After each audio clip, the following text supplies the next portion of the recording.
They said her hands carried something special. But the woman who stood in front of her classroom called it foolishness. This is sloppy. Amara Redo was it. only 14, too Class, young take to note. This is understand not good enough. cruelty, I'm sorry. too gifted to be ignored.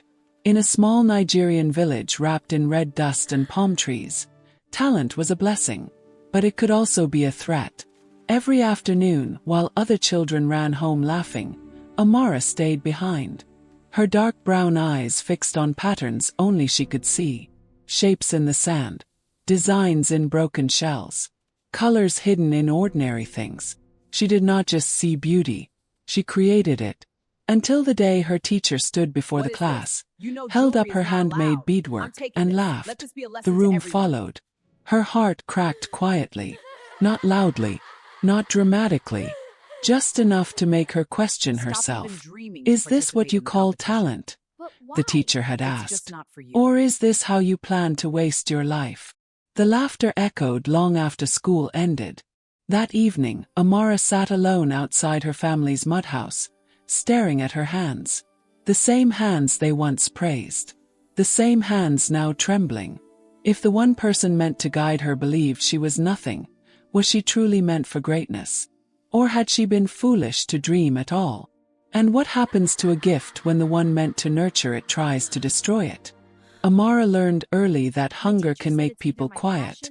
In her village, mornings smelled of wood smoke and boiled cassava, while nights softened into the gentle chorus of crickets, mothers humming lullabies, and dreams hiding inside dark mud-walled rooms. Her parents were not lazy, they were simply poor. Her father's hands were rough and cracked from long days on the farm, and her mother sold small things in the market: pepper, ground nuts, sometimes soap when customers were kind enough to buy. They loved Amara deeply, but love did not always bring school fees, and it did not always bring food. Still, Amara went to school not because the village expected it, but because she believed books could open doors. And because she had something inside her. She didn't call it a gift, she just felt it. When she looked at broken glass near the stream, she didn't see trash, she saw sparkle. When she found shells, she saw shapes. When bottle tops lay scattered in red dust, she saw color waiting to be arranged.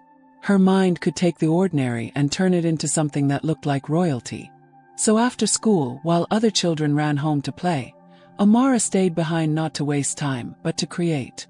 She used thread from her mother's sewing scraps, shaping tiny patterns with careful patience, working quietly like someone hiding a prayer. But her teacher noticed. Madam Ifyananya was respected in the village. Her voice could silence a classroom instantly. She wore neat wrappers, a clean headscarf, and a face that rarely softened. She disliked distractions, especially students who shined outside her control. The first time she saw Amara's handmade beadwork, her eyes did not light up, they narrowed. "What is this?" she asked, holding it between two fingers as if it carried dirt. The class fell silent. Amara's throat tightened. "It's mine, Ma," she whispered. "I made it." Madam Ifyananya looked at her as if she were a stubborn goat, then smiled the kind of smile that comes before pain. "So you have time to do this," she said, lifting the beadwork higher. "But you struggle to answer questions?" A few students laughed, softly at first, then louder. Heat climbed Amara's face, her dark brown eyes stinging, but she refused to cry, not there, not in front of them. Madam Ifyananya turned back to the board as if nothing had happened. But Amara knew something had shifted. This wasn't over. Because some people don't just dislike your gift. They want to bury it. And in that moment, Amara did not yet realize her teacher had already decided what would happen next. The next morning, the classroom felt different, not louder, not quieter, just heavier, as if the air itself carried yesterday's laughter. Amara noticed the stairs before she even sat down. Whispers moved through the room like wind through dry leaves. Some students glanced at her hands. Others giggled and quickly looked away. When Madam Ifyananya entered with her usual sharp steps, chalk in hand and chin lifted high, authority seemed to wrap around her like fabric. "Open your books," she said firmly. But before the lesson could begin, her eyes locked onto Amara. "You," she pointed. "Stand up." Amara rose slowly. her deep warm brown skin glowing under the harsh sunlight streaming through the windows, though inside she felt painfully small. "Since you have special talents," the teacher continued, her voice smooth but edged with danger, "come and show the class what you were doing yesterday." The room shifted. Chairs creaked. Eyes widened. Amara's fingers trembled. I don't have it with me, Ma." Madame Ifeanyi's lips curved slightly. "Of course you don't. Because you know it is nonsense." Laughter erupted across the classroom, louder this time, bolder. Amara swallowed hard as the teacher paced before the blackboard. "Education," she declared, "is not for children who waste time playing with trash." Trash. The word struck deeper than the laughter. Soon it echoed in whispers around the room. Trash girl. Bead girl. Village designer. Something inside Amara began to break. Not loudly, not dramatically, but steadily. From that day forward, Madame Ifeanyi watched her closely. If Amara glanced out the window too long, she was scolded. If she finished her work early, she was accused of not concentrating. If she smiled while sketching small designs in the margin of her notebook, the teacher would snatch it away. "You think this will feed you?" she once snapped, tearing a small drawing from the page. Dreaming does not build futures. But what Madame Ifeanyi did not understand was this. Some dreams refuse to die quietly. The more she tried to shame Amara, the more a silent fire grew inside her. Still at night, doubt whispered in the darkness. What if the teacher was right? What if her talent was nothing more than childish imagination? And what happens when the person meant to teach you becomes the one determined to erase you? If humiliation had been a storm, then what came next was a flood. The following week, Madame Ifeanyi announced a surprise inspection, her sharp eyes sweeping across every desk. "No distractions," she said firmly. "Today we check bags. I want to see seriousness." The word seriousness echoed through the classroom like a warning bell. Amara's stomach tightened. She had promised herself she would stop bringing her beadwork to school. She had tried, truly tried, but creativity did not switch off like a lantern at night. The evening before, unable to resist, she had slipped a small, unfinished bracelet into her bag. Not to show anyone, not to boast, just to feel close to what she loved. The inspection moved row by row. Books were opened, pencils examined, snacks confiscated. Nervous laughter fluttered around the room. Then Madame Ifeanyi stopped at Amara's desk. "Open it," she ordered. Let me see what's Amara's in your bag. fingers felt No, it's heavy private. as she It's unzipped school her worn policy. school bag. Please, but it's nothing At bad. first, nothing unusual appeared. A math book, a notebook, a pencil stub. Then the teacher's hand reached deeper and pulled it out slowly. The bracelet. Tiny pieces of glass caught the sunlight. Carefully shaped shells formed a pattern. Gold thread wove delicately through each bead. The classroom fell silent. Madame Ifeanyi stared at it, not with admiration, but with calculation. "So, you are still wasting time," she said coldly. Amara's voice trembled. "Ma, I finish my work first." The teacher did not reply. Instead, she walked to the front of the classroom, placed the bracelet on the wooden table, picked up a pair of heavy scissors from her drawer and cut it. The sound was soft, almost gentle, but to Amara it was thunder. Beads scattered across the dusty floor like shattered hopes. Gasps filled the room. Some students looked shocked. Others quickly turned away. "Let this be a lesson," Madame Ifeanyi declared. "School is not a playground for foolish dreams.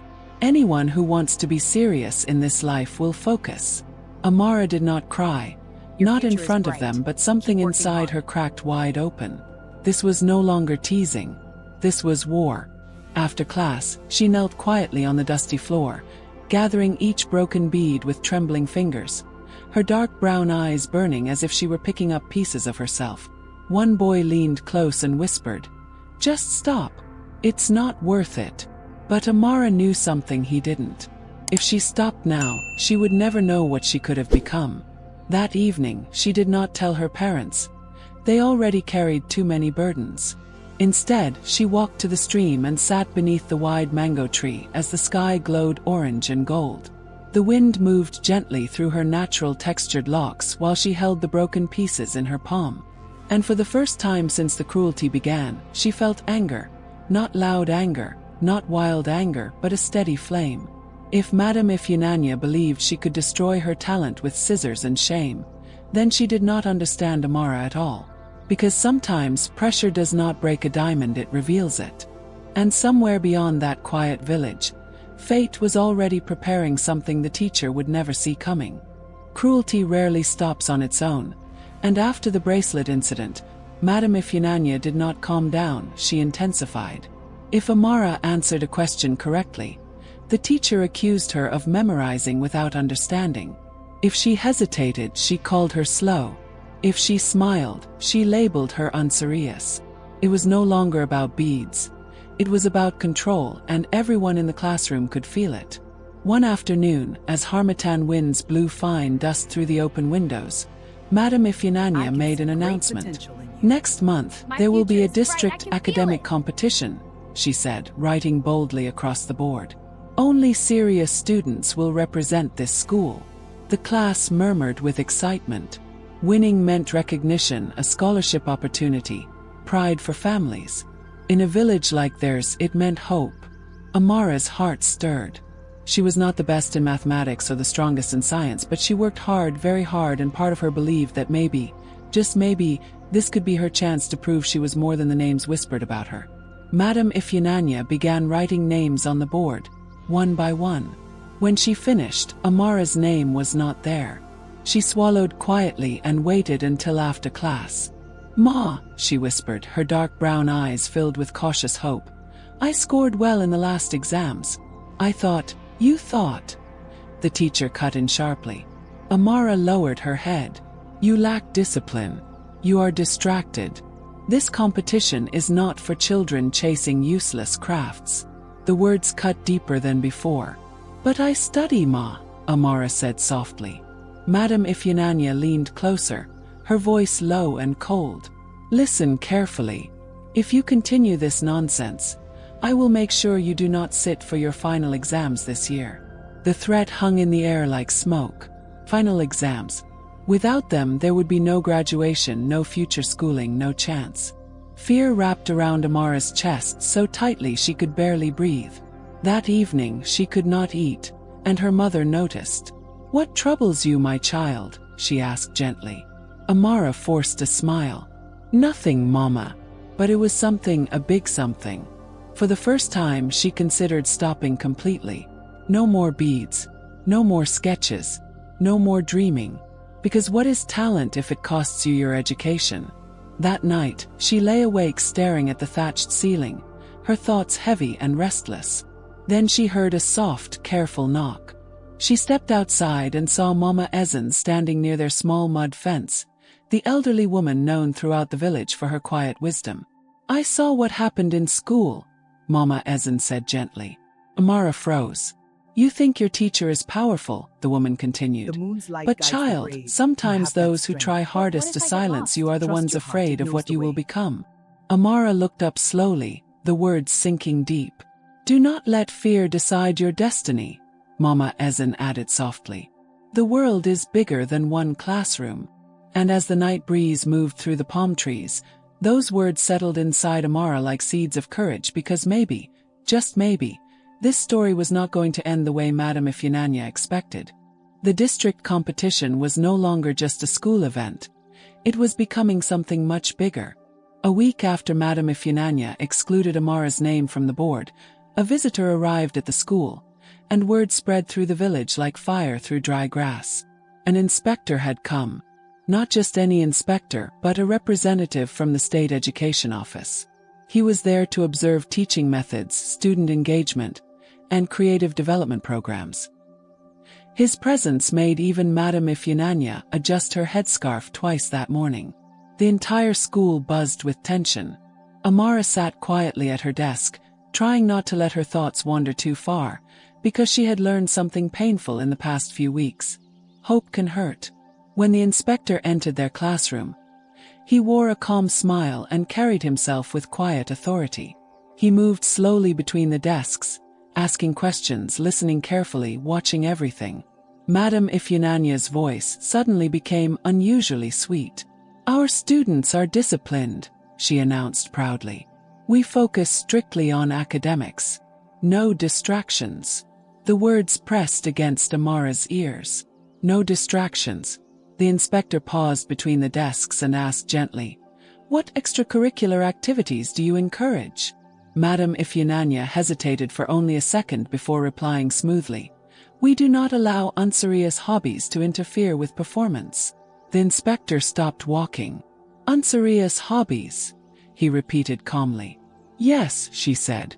"Craft making. Things that waste study time." Silence filled the room. Then, unexpectedly, a small voice broke through it. "Sir, it is not a waste." Every head turned. Amara did not even realize she had spoken until the classroom froze around her. Her heart pounded loudly in her chest. Madame Ifyinanya's eyes widened in warning, but the inspector looked at Amara kindly. "What do you mean?" he asked. Amara swallowed hard. Her deep warm brown skin glowed under the midday light, and though her hands trembled slightly, her voice grew steadier. "Sir, sometimes making things helps us think better. Helps us see patterns. It helps us imagine." The room was completely silent now. Madame Ifyinanya cleared her throat sharply. "She is easily distracted," she said. But the inspector did not look at the teacher. He looked at Amara. "What kind of things do you make?" This was the moment she had feared, the moment she had tried to hide. If she answered honestly, the teacher might punish her again. If she stayed silent, she would confirm everything Madame Ifyinanya believed about her. The choice felt heavy. Then she remembered Mama Ezen's words. "Do not let fear decide your destiny." "I make bead designs, sir," she said quietly. "From recycled materials." A murmur passed through the classroom. The inspector's eyebrows lifted slightly. "Interesting." Madame Ifyinanya let out a soft laugh. "Childish play." The inspector turned to her calmly and said, "Creativity is not childish. It is often the beginning of innovation." Something shifted in the room. For the first time since this struggle began, Madame Ifyinanya was not the strongest voice present. The inspector looked back at Amara and said, "Bring me one of your designs tomorrow." The words felt unreal. Madame Ifyinanya's jaw tightened, but she could not object. After school, Amara walked home with her thoughts racing. This was dangerous. If she failed, the humiliation would be worse than before. If she succeeded, everything could change. That night, under the soft glow of a lantern, she worked carefully. Every bead was placed with intention. Every color was balanced. Every thread was tied with courage. This was no longer just art. It was survival. And somewhere inside that quiet village classroom, a shift had begun, because sometimes all it takes is one person willing to look closer. The next morning, the air felt heavier than usual. Even the palm trees outside the classroom stood still, as if they too were waiting. Amara walked to school slowly, her finished bead necklace wrapped carefully inside a small cloth. She had barely slept, and every step felt like she was walking toward judgment. When she entered the classroom, Madame Ifyinanya was already there, standing near the board and watching. The inspector arrived shortly after, calm and observant, moving with unhurried confidence. "Good morning," he said warmly, and the class responded in chorus. Then his eyes found Amara. "You brought it." Her throat tightened. "Yes, sir." Madame Ifyinanya folded her arms as Amara stepped forward. The room suddenly felt smaller, the wooden desks closer, the sunlight sharper. Slowly, she unfolded the cloth. Gasps followed. The necklace was unlike anything the class had seen before. Carefully arranged glass pieces blended from deep blues into gold tones. Shell fragments shaped like petals curved into a floral center. Recycled metal rings had been polished until they shimmered like treasure. The design flowed naturally, elegant yet bold. Did not look like trash. It looked intentional. It looked valuable. The inspector stepped closer. "Did you make this yourself?"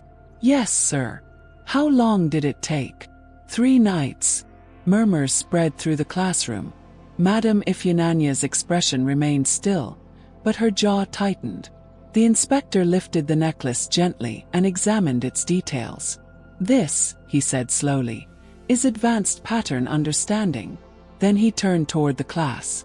"Do you see the symmetry, the balance of color, the mathematical rhythm in repetition?" Students leaned forward, studying carefully. For the first time they were not laughing. They were learning. Amara felt something rise inside her chest. It was not pride. It was validation. Madame Ifeanyi cleared her throat. "Sir, with respect, school is for academic excellence." The inspector replied calmly. "Creativity enhances academics. We should encourage gifts like this." Silence settled again, thicker than before. Then came the unexpected announcement. "We are organizing a regional youth innovation showcase next month. Students will present creative works alongside academic performance. I would like this student to represent this school." Classroom froze. Madame Ifeanyi's eyes widened. "Sir, there are more disciplined students," she began. But the inspector interrupted firmly. "Discipline without creativity builds followers. Discipline with creativity builds leaders."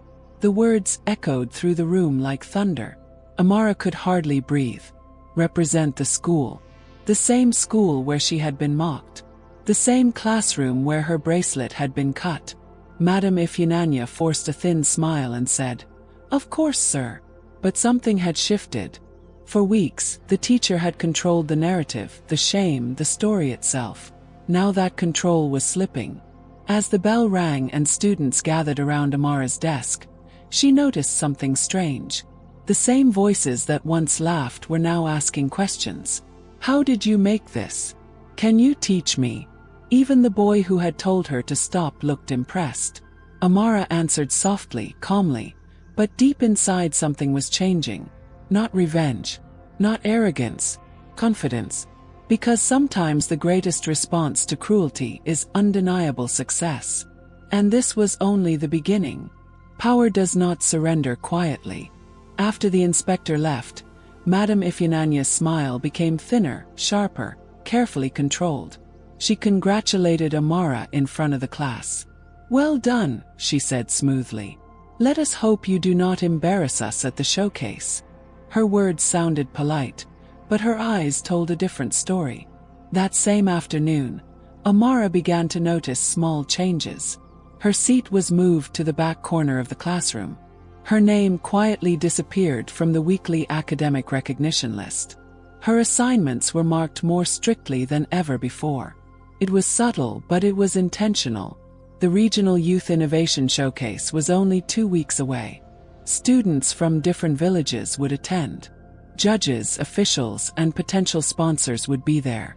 For Amara, it was not just an event. It was a doorway. And Madame Ifeanyi was not willing to let that doorway open easily. One evening, as Amara stayed behind to finish copying notes, she overheard voices through the slightly open staff room window. "She is talented," another teacher admitted. Madame Ifeanyi replied quietly, "Talent without discipline is dangerous." The other teacher sounded surprised. "Dangerous?" "Yes," she said firmly. "Students must learn limits." Limits. The word struck Amara's heart like chains. The next day, something unexpected happened. When the class was dismissed for lunch break, Amara returned to her desk to retrieve her notebook and noticed her bag was open. Her sketchbook was gone. She froze. She searched under the desk, inside the drawer, behind the benches. Nothing. Her breathing grew fast and shallow. That sketchbook held her new designs for the showcase. Weeks of ideas, measurements, and carefully planned patterns were inside those pages. Her dark brown eyes scanned the room, and across the classroom she saw Madame Ifeanyi standing near the chalkboard, watching far too calmly. Amara approached slowly. "Ma, my sketchbook is missing." The teacher tilted her head slightly. "Perhaps you misplaced it. Carelessness is common among distracted children." The message was clear. Amara swallowed hard. "Ma, I need it for the showcase." Madame Ifyananya stepped closer. Then perhaps this is a lesson, she said softly. Important things require seriousness. The bell rang, and the teacher walked away, leaving Amara standing alone. Something inside her trembled. Not just fear, anger. This was no accident. It was deliberate. For the first time, she understood something painful. Some people will not stop until you give up. That evening, she returned to the stream beneath the mango tree. Long shadows stretched across the red soil while the water moved gently, uncaring of human cruelty. She closed her eyes. She could give up. She could blame the teacher, blame fate, blame unfairness. Or she could rebuild. Slowly, she picked up a stick and began drawing her designs in the sand, recreating them from memory, adjusting them, improving them. Her mind was stronger than paper. Her imagination was not something that could be stolen. And in that quiet moment, she realized something powerful. You can tear a page, but you cannot tear a gift. If Madame Ifyananya believed that destroying her sketchbook would end her journey, she had underestimated her. The showcase was coming, whether the teacher liked it or not. The morning of the Regional Youth Innovation Showcase arrived with distant drums echoing across the village. The square had never looked so alive. Colorful fabrics stretched between tall palm trees, wooden stalls lined the open field, and students from neighboring communities arrived in bright uniforms filled with hope. Parents stood proudly, elders sat beneath shaded canopies, and officials arranged chairs near the raised platform at the center. This was not just a school event. This was opportunity. Amara stood near the edge of the square, clutching a carefully wrapped cloth against her chest. Her heart beat steadily, not with fear this time, but with anticipation. A few steps behind her stood Madame Ifyananya, composed and silent, watching closely. "Remember," the teacher said quietly while adjusting her wrapper, "you represent this school. Do not embarrass us." Amara nodded, but something inside her had changed. She was no longer presenting to prove her teacher wrong. She was presenting because her gift deserved space. When her name was called, murmurs rippled through the crowd. "The bead girl," someone whispered. Amara walked onto the wooden stage as sunlight shone brightly over her deep warm brown skin. Her natural textured locks moved gently with the breeze, and her dark brown eyes briefly scanned the crowd before settling forward. She unfolded her cloth. Gasps rose instantly. The design was even more powerful than her previous work. A layered statement necklace flowed in graduated colors, deep indigo melting into gold, with carefully shaped shell petals forming a striking floral center. Recycled copper wires curved gracefully through the structure, creating balance and strength. Matching bangles rested beside it. This time, she did not remain silent. She spoke. "I collect discarded materials," she began softly. "Things people think are useless. I reshape them, combine them, strengthen them." The crowd leaned in closer. "I learned that beauty does not come from being perfect. It comes from patience, from vision, from believing something small can become something valuable." Her voice did not shake. For the first time, she felt tall. The judges examined her work closely, asking about measurements, durability, and material sources. She answered clearly and confidently. One judge nodded with approval. "This is not just craft," he said. "This is innovation." Applause erupted across the square. Real applause. Not laughter. Not whispers. Madame Ifyananya stood frozen while parents began murmuring with pride and students who once mocked her stared wide-eyed. Then the announcement came. In recognition of exceptional creativity and applied design principles, Amara will receive the Regional Youth Innovation Award. The crowd burst into cheers, and Amara's breath caught in her chest. Award, recognition, validation. But the most powerful moment followed. "We are offering a scholarship to further develop her design skills at the State Creative Academy." The word scholarship echoed through the square. The same teacher who once threatened her final exams now stood behind a student offered a future beyond the village. Amara turned slightly and met Madame Ifyananya's eyes. For the first time, her teacher did not look powerful. She looked small. Because sometimes the greatest revenge is not humiliation. It is elevation. And the entire region had just witnessed it. Victory is loud, but consequences are quieter. After the applause faded and the crowd slowly dispersed, the village square did not immediately return to normal. People lingered in small clusters, speaking in low voices and pointing gently in Amara's direction. Not with mockery but with pride. Her parents arrived breathless from the market, having heard the news too late to see her presentation. When they reached her, their eyes were wet with emotion. "You did this?" her father asked, his voice trembling with disbelief. Amara nodded softly. Her mother cupped her face in both hands and whispered, "We always knew your hands carried something special." But not everyone celebrated. Madame Ifyananya stood near the edge of the field, her posture stiff and controlled, while other teachers approached her quietly. "You never mentioned she was this talented," one of them said. The words were not accusations, yet they carried weight. Later that afternoon, the inspector returned to speak privately with the school staff. By evening, word had begun to spread throughout the village. Parents were asking questions. Why had Amara not been included in competitions earlier? Why was her creativity discouraged? Why had she nearly been prevented from shining? In a village, silence rarely survives for long. The next school day felt different. Students whispered as Madame Ifyananya entered the classroom, but these were not fearful whispers. They were curious ones. She cleared her throat, yet her usual authority felt thinner, almost fragile. Midway through the lesson, the headmaster appeared at the door. "Madame Ifyananya," he said calmly, "please step outside." The class stiffened. Amara felt her heartbeat quicken, not from fear but from awareness that something was shifting. The door closed behind them, and minutes passed in heavy silence. When Madame Ifyananya returned, her expression had changed. She did not look angry or proud. She looked uncertain. She resumed teaching, but her voice lacked its usual sharp edge. At the end of class, she did something no one expected. "Amara," she said quietly, "stay behind." The classroom emptied slowly. When they were alone, silence filled the space between them. Madame Ifyananya did not immediately meet her eyes. "I have been informed," she began carefully, "that my teaching methods are under review." Amara remained still. "I believed strictness builds strength," the teacher continued. "But perhaps I allowed personal judgment to interfere." The words sounded stiff and uncomfortable, yet they were real. "I will not apologize for discipline," she added, finally looking into Amara's dark brown eyes.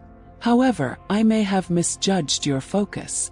It was not a full apology, but it was acknowledgement, and sometimes acknowledgement is the first crack in pride.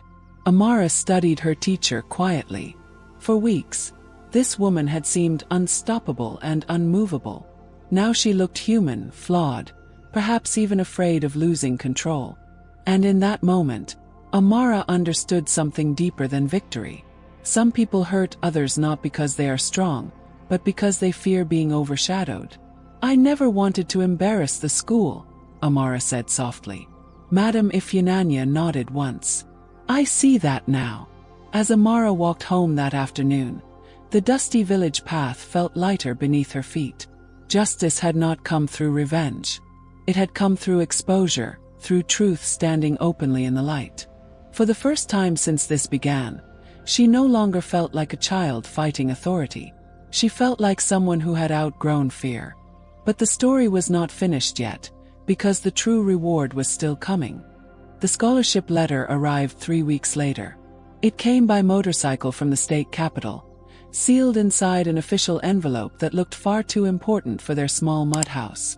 Amara held it carefully, her hand steady even though her heart raced wildly in her chest. Her father broke the seal while her mother covered her mouth before the words were fully read. Full tuition coverage, creative design mentorship, academic support, boarding opportunity. The same girl who had once been called Trash Girl now had a future being written far beyond the village borders. Yet the true transformation did not begin in the city. It began at home. Amara did not leave immediately. She had 2 months before the academy term would start. During those weeks, something remarkable happened. Children began coming to their compound. First 1, then 2, then 5. They arrived holding broken shells, bottle tops, pieces of string, and wide-eyed curiosity. "Can you teach us?" they asked. Amara hesitated at first, unsure if she was ready to guide others. Then she smiled. Under the shade of the mango tree, she began teaching them how to sort colors, how to balance weight, how to design patterns. She did not teach with fear. She did not teach with humiliation. She taught with patience. Soon even mothers began sitting nearby, watching quietly as their children created. The same village that once laughed now observed her with admiration. One afternoon, as Amara adjusted a young girl's bracelet thread, she noticed someone standing at the edge of the compound. Madam Ifyinanya. For a brief moment, the air felt still again, but this time there was no tension. The teacher approached slowly. "I heard you are leaving soon," she said, glancing at the children. "Yes, Ma," Amara replied respectfully. Madam Ifyinanya watched the children carefully. "I see now that your talent was never a distraction," she said quietly. The words were simple, but they carried weight. "I thought strict control would protect students. I did not understand that encouragement builds stronger futures." Amara nodded gently. She had once feared this woman deeply. Now she felt something different, compassion, because sometimes growth happens on both sides of a conflict. When the day finally came for Amara to leave for the academy, the entire village gathered near the dusty road. Drums beat softly. Mothers ululated. Fathers nodded with pride. Her mother adjusted her wrapper one last time while her father placed his hand firmly on her shoulder. "Remember where you started," he told her. "I will," she replied. As the vehicle pulled away, Amara looked out at the red soil path, the palm trees swaying, and the mango tree where she had once rebuilt her dream from memory. Her journey had not been easy. Her talent had been mocked, cut, threatened, almost buried. But it survived. Not because the world had been kind, but because she refused to let cruelty define her. Years later, when Amara returned to her village, not as a student but as a successful designer invited to open a regional craft center, the same school asked her to speak. She stood in the very classroom where her bracelet had once been cut. Students listened closely, and even Madam Ifyinanya, now quieter and wiser, sat at the back. Amara held up a new necklace design, stronger and more refined than ever before. "Sometimes," she told the class, "the people who try to break you become part of your strength." The room fell silent, not with fear but with respect. In the end, the scissors that once cut her work did not destroy her. They shaped her. And the legacy they once tried to bury became the foundation of an entire community's hope.